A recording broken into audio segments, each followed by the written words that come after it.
Hello दोस्तों, how are you. आशा करता हूँ आप सभी बहुत अच्छे होंगे और अपने परीक्षा की तैयारी बहुत मस्ती के साथ कर रहे होंगे। मैं धर्मेंद्र आप सभी को आपके अपने यूट्यूब चैनल कैरियर विन में स्वागत करता हूँ। आइए आज हम अपने वर्ब के सीरीज में कॉजेटिव वर्ब के बारे में जानेंगे।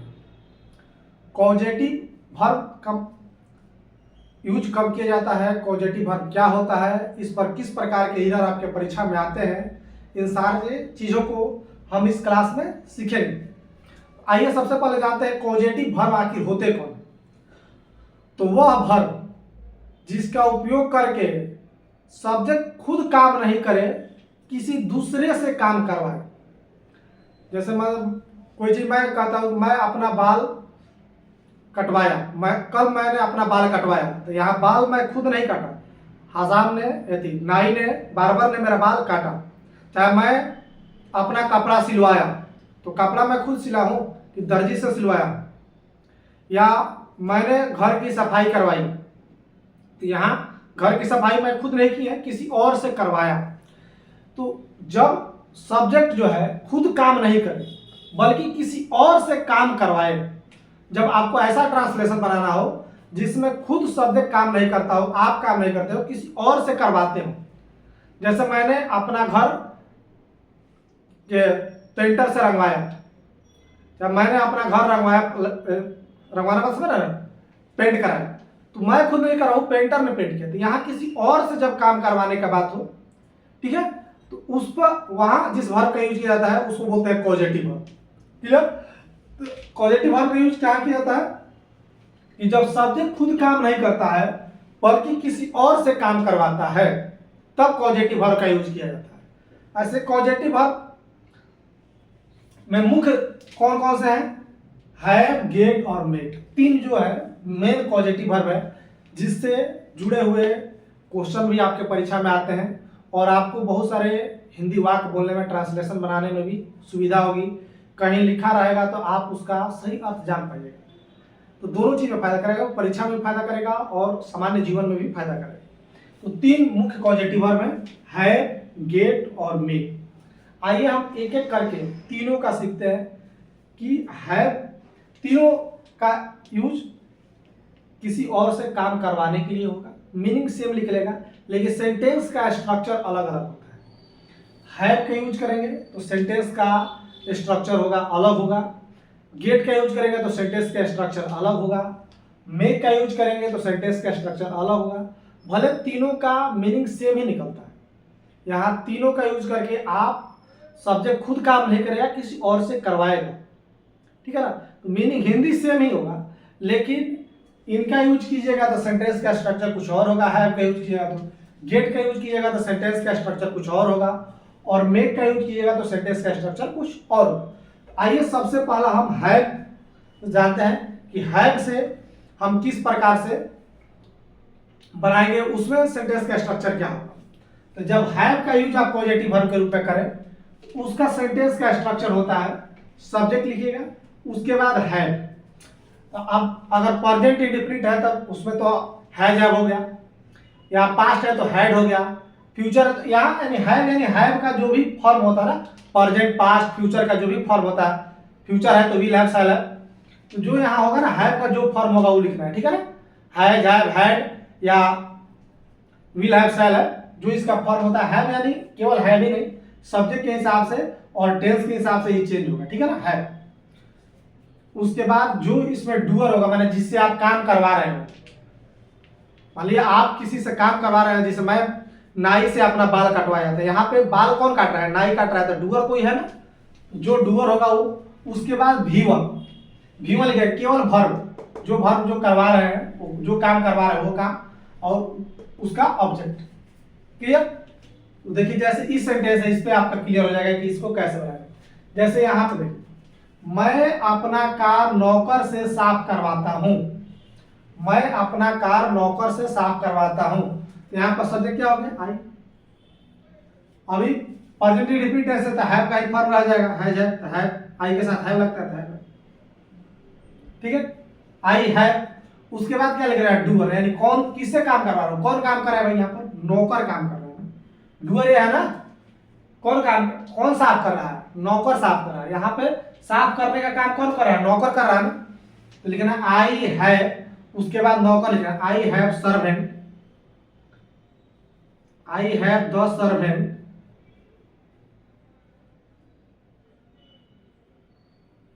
I have the servant. उसके बाद क्या लिखना है? वर्ब। कौन सा काम कर रहा है? साफ करवाने का काम। तो साफ का क्या होता है? क्लीन।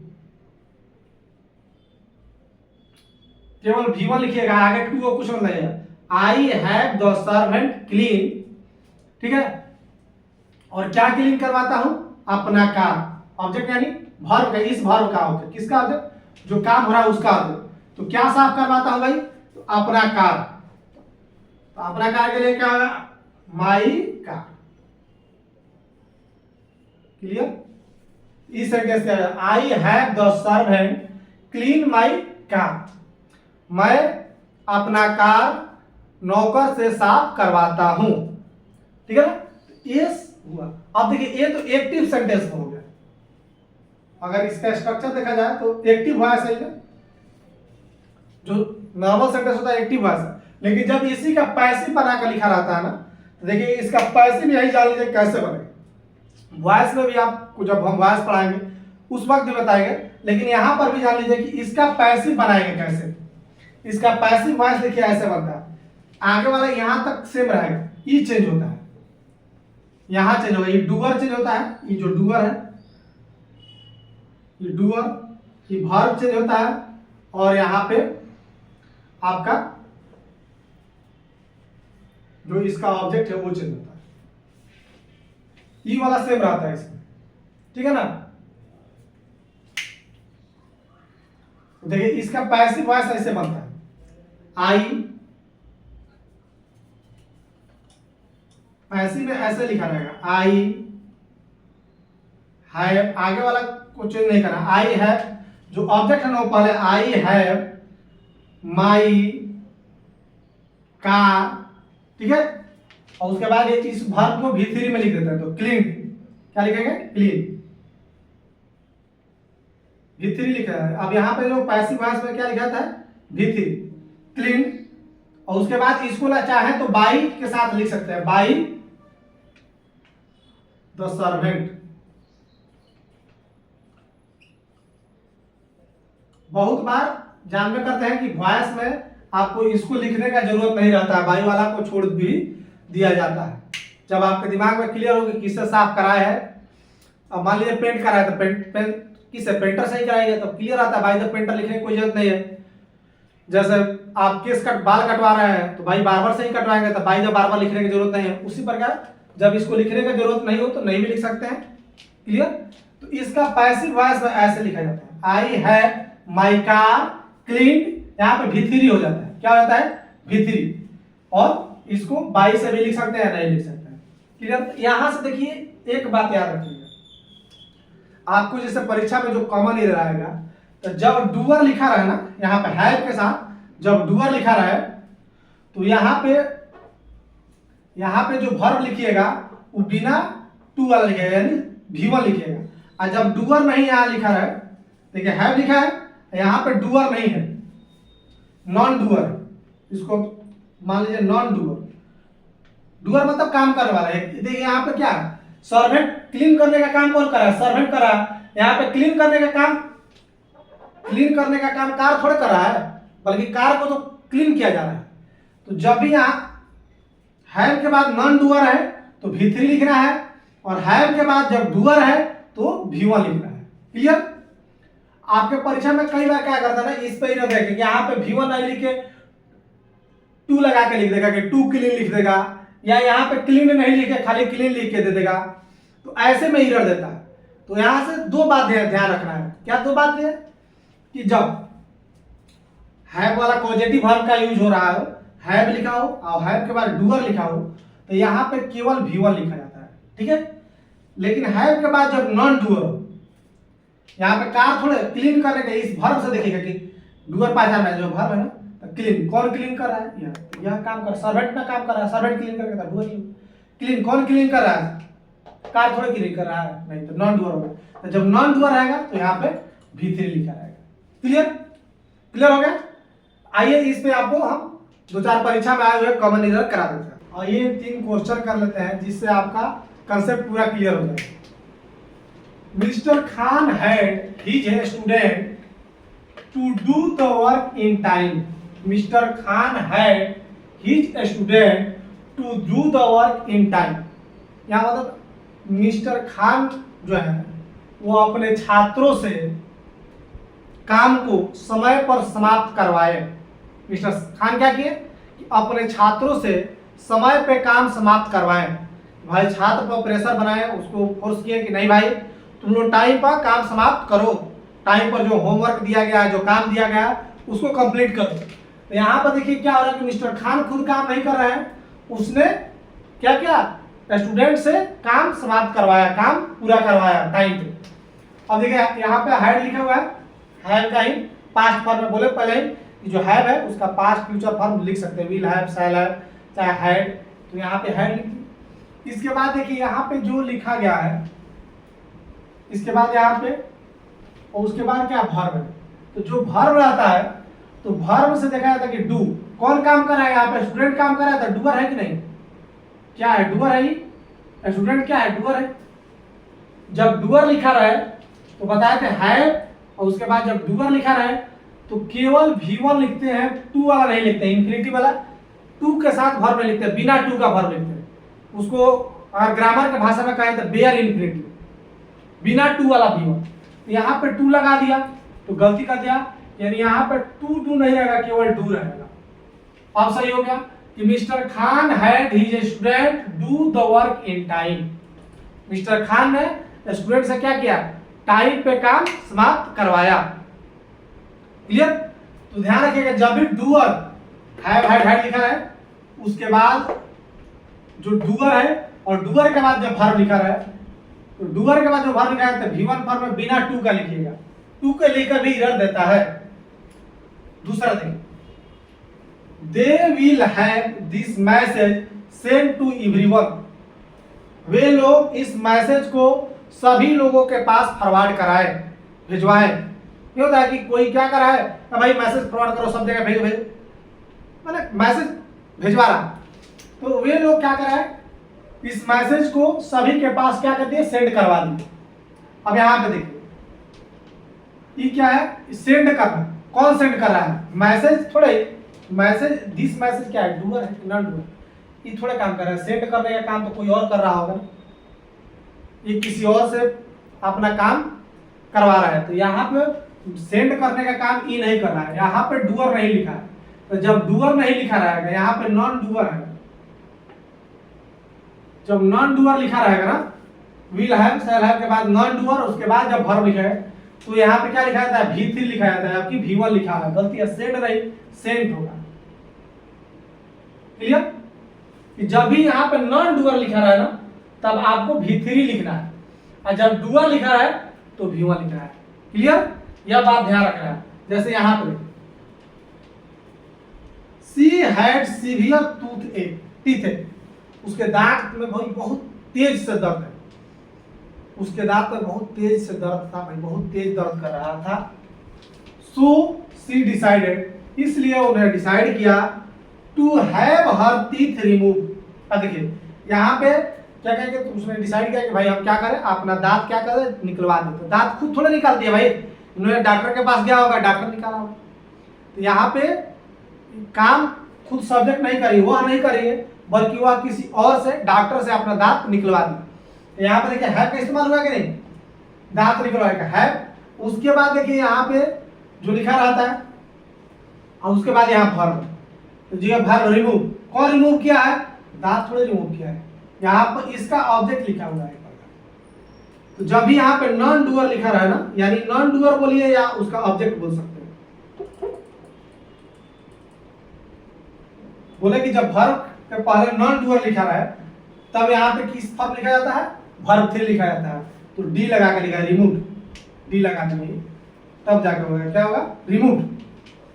जब नॉन डूअर लिखा रहता है बताए थे हैव, उसके बाद नॉन डूअर, उसके बाद V3 लिखा जाता है। क्या लिखा पड़ेगा, V3 लिखना पड़ेगा। और डूअर है तो बिना V1 लिखना पड़ेगा, बिना टू का, वह टू नहीं लगाना। क्लियर। तो हैव वाला क्लियर हो गया। आइए अगला जानते हैं गेट वर्ब। अब आइए जानते हैं गेट का यूज कैसे करते हैं कॉजेटिव वर्ब। तो गेट में देखिएगा यहाँ पे सब्जेक्ट लिखेंगे, गेट लिखेंगे, डूअर लिखेंगे। अब इसमें क्या होता है कि 2 + V1 लिखा जाता है। डूअर के बाद गेट का जब यूज किया जाता है ना तो 2 + V1 लिखा जाता है। उसमें हैव का जब कर रहे थे तो केवल V1 लिख रहे थे, हैव में बिना 2 का लिख रहे थे, ठीक है ना। लेकिन गेट में 2 के साथ लिखा जाता है, इतना ही अंतर है।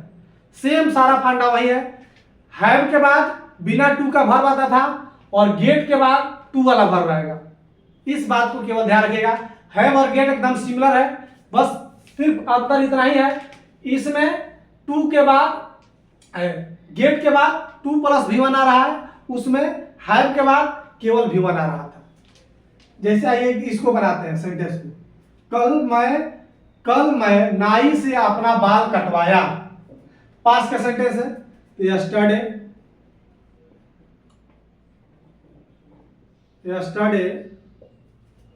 उसके बाद इसको मैं अपना बाल नाई से कटवाया। तो सब्जेक्ट क्या है, मैं, आई। उसके बाद क्या लिख रहा है, गेट वाला। तो पास्ट का सेंटेंस है तो गेट का कौन सा रूप लेगा, गेट गॉट लिखेगा ना, V2 लिखेगा ना, तो गॉट। उसके बाद क्या लिख रहा है, डूअर, कौन काम कर रहा है, बार्बर, तो गॉट नाई का हिंदी में बार्बर को नाई बोलते, ठीक है ना, गॉट दी बार्बर। उसके बाद क्या, 2 + V1, बाल कटवाना का क्या होता है, कट होता है ना, तो 2 कट, क्या लिखना पड़ेगा, 2 कट। और क्या कटवाया, अपना बाल, माई हेयर। क्लियर। तो इसका हिंदी जो है कि कल मैं अपने नाई से बाल कटवाया। इसका इंग्लिश में yesterday I got the barber to cut my hair. मैंने अपना बाल नाई से कटवाया। और इसी को पैसिव में देखिए ऐसे लिखता है। इस तरह एक्टिव वाला सेंटेंस इसमें बहुत कम यूज होता है, पैसिव वाला यूज होता है ज्यादा। तो पैसिव वाला देखिए क्या हो गया, आगे वाला तो सेम ही रहेगा, जैसे उसमें एकदम सेम हैव के जैसा ही ये भी रहेगा, हैव के जैसा एकदम सेम टू सेम रहेगा। आगे वाला सेम रहेगा,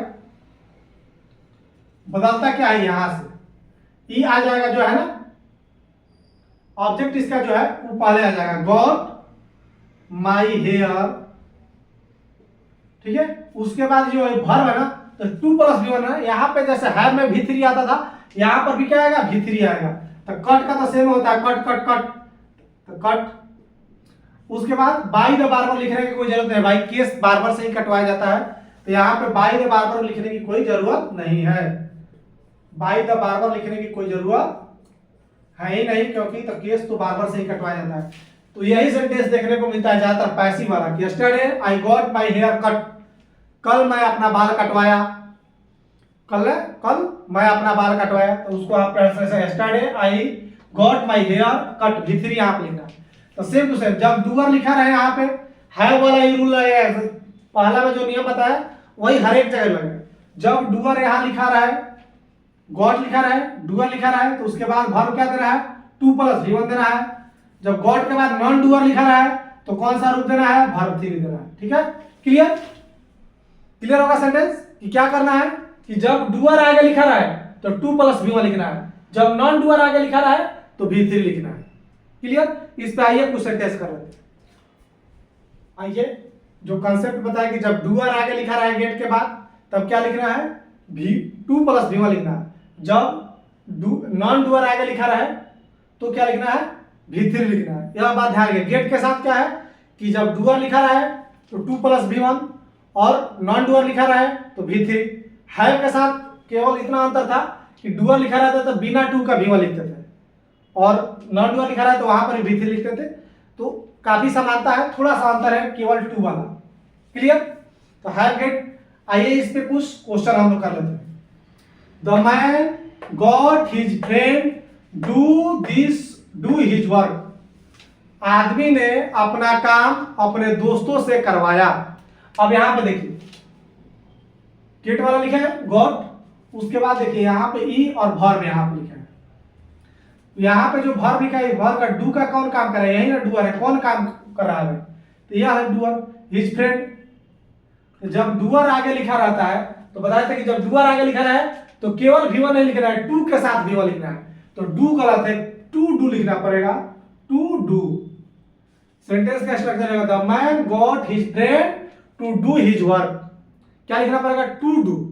बिना टू के लिखे तो गलती हो जाएगा, यहां पर टू लगा कर लिखना है।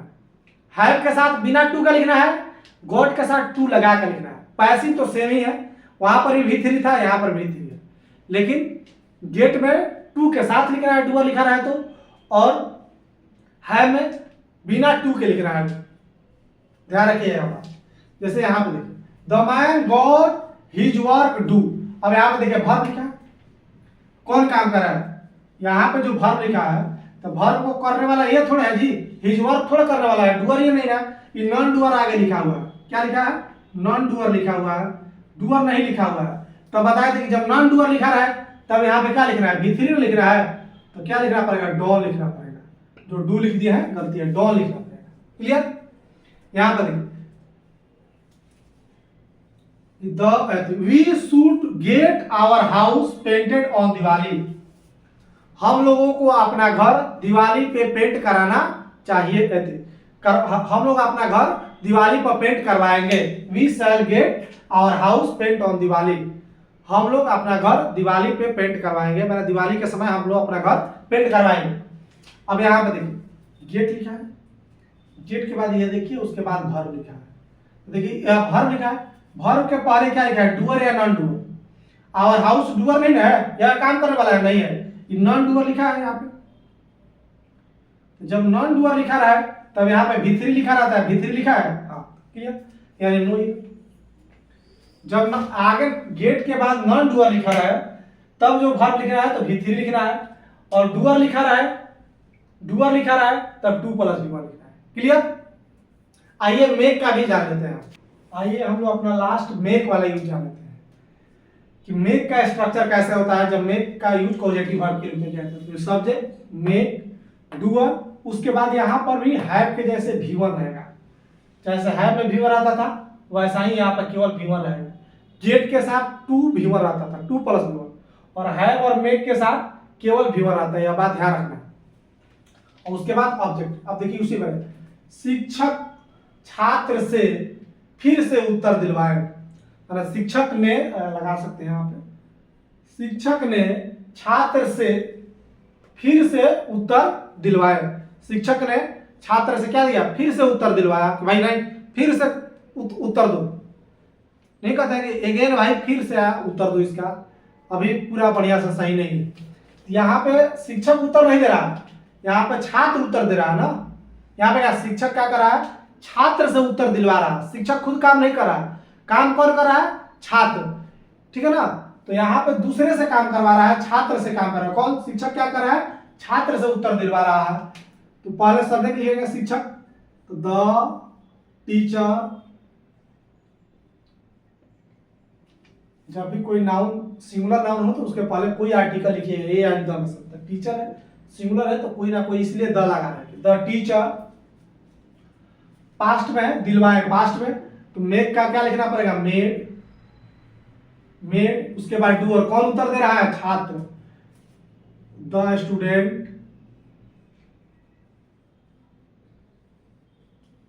ठीक है? उसके बाद लिखना है V1। क्या लिखना है? उत्तर। अब V1 क्या है? वर्ब क्या है? लिखवाना। क्या लिखना है? V1 right. और क्या राइट किया है? तो उत्तर, राइट दी आंसर, आंसर। और फिर से है तो बाद में लिख दे अगेन। क्लियर? तो यह हमारा सेंटेंस हो गया। The teacher made the student, the teacher made the student right the answer again. माने शिक्षक ने छात्र से फिर से उत्तर लिखवाया कि भाई फिर से उत्तर लिखो, बढ़िया से उत्तर नहीं लिखे हो।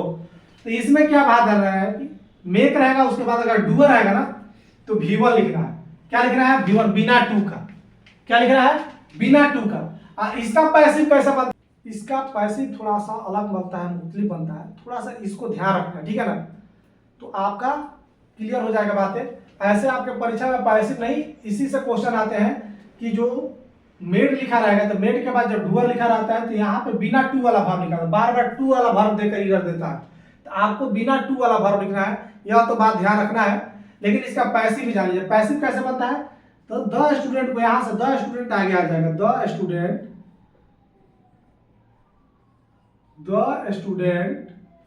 ठीक है ना, द स्टूडेंट। अब आप वॉइस पढ़िएगा तो पास्ट टेंस में जानिएगा कि इसको लिखते हैं, उसके बाद वाज वर के साथ वर्ब 3 लिखते हैं। तो क्या स्टूडेंट क्या सिंगुलर है, तो वाज, मेड, ठीक है ना, मेड। और उसके बाद जो वर्ब लिखेंगे तो टू के साथ वर्ब लिखते हैं, to write, write the answer, again by the teacher. By the teacher लिखिए या ना लिखिए कोई फर्क नहीं पड़ता है। बाई के बाद पैसिव वॉइस में बाई के बाद कोई लिखना हमेशा जरूरी नहीं रहता। क्लियर। तो इसमें क्या होगा, आप जब पैसिव पढ़िएगा तो यहाँ पर एकदम क्लियर हो जाएगा कि जब इसका पैसिव बनाया जाता है ना, मेड वाला का जब पैसिव, तब मेड के साथ 2 + V1 आता है। लेकिन जब एक्टिव वॉइस में लिखा रहता है ना, तो बिना 2 का ही आता है। पॉजिटिव वर्ब में यह ध्यान रखना है कि मेड के साथ जब एक्टिव वॉइस में लिखा रहा है तो केवल V1 आता है, लेकिन जब ये पैसिव वॉइस में लिखा रहता है तो 2 + V1 आता है। यही बात ध्यान रखना है। हम लोग पैसिव वॉइस तो बनाना सीखेंगे ही वॉइस जब पढ़ेंगे तो, लेकिन आप जान लीजिए जब मेक का यूज पॉजिटिव वर्ब के रूप में होता है, तो जब एक्टिव वॉइस में लिखा रहे तब क्या लिखना है, मेक के बाद क्या लिखना है, केवल V1 लिखना है। लेकिन जब यही पैसिव में लिखा रहे तो मेक के बाद क्या लिखना है, 2 + V1। ठीक है, यहाँ पर देखिए पैसिव है ना, वाज मेड पैसिव है तो 2 + V1 लिखा है, और यहाँ पे एक्टिव में है तो केवल V1 लिखा है। यही बात ध्यान रखना है। पॉजिटिव वर्ब में सिर्फ इतना ही बात ध्यान रखना है कि जब मेक का यूज हो तो जब एक्टिव में लिखा रहे तो केवल V1 लिखते हैं, और पैसिव में लिखा रहे तो 2 + V1 लिखते हैं। क्लियर। आइए एक आध क्वेश्चन और इस पर हम कर लेते हैं। आइए कुछ क्वेश्चन कर लेते हैं जिससे आपका पूरा कंसेप्ट क्लियर हो जाए। The joke made everyone to laugh. अब बताए थे कि जब मेक का यूज होता है एक्टिव वॉइस में रहे तो बिना 2 का लिखना है, पैसिव वॉइस में रहे तो 2 के साथ लिखना है। तो यहाँ पे क्या लिखा है, एक्टिव वॉइस में लिखा है ना, तो जोक देखिए जब पैसिव वॉइस में रहेगा ना तो वाज वर बी के बाद वर्ब 3 रहता है। तो यहाँ तो कोई बी का रूप लगा नहीं है, is am are was were, तो कोई बी का रूप नहीं लगा हुआ है, तो यानी एक्टिव वॉइस में। तो the joke made everyone laugh. आपको क्या लिखना पड़ेगा कि जोक ने सभी को क्या कर दिया, हंसाया भाई। जोक ऐसा लगा कि सब लोग ने हंसा, तो जोक ने सभी लोगों को हंसाया। तो एक्टिव वॉइस में लिखा है तो आपको बिना 2 का लिखना है, यहाँ पे 2 गलत हो जाएगा, केवल लिखना पड़ेगा the joke made everyone laugh. Clear. She made me apologise. वह मुझसे माफी मंगवाई, क्षमा मंगवाई कि भाई तुम क्षमा मांगो, अपोलोजाइज करो, क्षमा मांगो। तो उसने मुझे फोर्स किया कि भाई तुम क्षमा मांगो। तो यहाँ पर देखिए ये भी एक्टिव वॉइस में लिखा है ना, देखिए मेड के पहले कोई बी का रूप नहीं लिखा है, इजे मारवाजे नहीं लिखा है, एक्टिव वॉइस में है। एक्टिव वॉइस में है तो देखिए सिंपल लिखा हुआ है बिना 2 का वर्ब, यानी सही है, नो ही है। His parent made him to study all night. उसके पेरेंट ने उसे रात भर पढ़वाया भाई, रात भर पढ़ो। उसके पिताजी ने उसे फोर्स किया, उसके पेरेंट्स ने, माता पिता ने, कि तुम्हें रात भर स्टडी करना है भाई। तो यहाँ पर उसके पिताजी ने उसे रात भर पढ़वाया। तब यहाँ पर ये भी एक्टिव वॉइस में लिखा है, मेक के पहले कोई भी का रूप नहीं है, तो यहाँ पे क्या होना चाहिए, इसके बाद जो वर्ब होना चाहिए बिना 2 का होना चाहिए। 2 लिख दिया है, बिना 2 का होना चाहिए। अक्सर यही करके देता है, 2 वाला लगा के दे देगा, चाहे यहाँ पे ING कर देगा, स्टडीइंग कर देगा। आपको ध्यान रखिए केवल V1 होगा, ना V3 होगा ना V4 होगा, कोई दूसरा फॉर्म नहीं होगा, केवल V1 होगा। क्लियर। और जब पैसिव में लिखा रहता है 2 + V1 होगा। दोनों बात क्लियर रखना है, ध्यान में रखना है। हमारा तीनों पॉजिटिव वर्ब समाप्त हुआ। तब तक के लिए धन्यवाद। मिलते हैं नेक्स्ट क्लास में वर्ब के किसी और टॉपिक के साथ। और यदि मेरा काम आप लोग को अच्छा लग रहा हो तो मेरा चैनल को भी सब्सक्राइब कीजिए, वीडियो को ज़्यादा से ज़्यादा शेयर कीजिए, लाइक कीजिए। मिलते हैं किसी वर्ब के और टॉपिक के साथ नेक्स्ट क्लास में। तब तक के लिए धन्यवाद।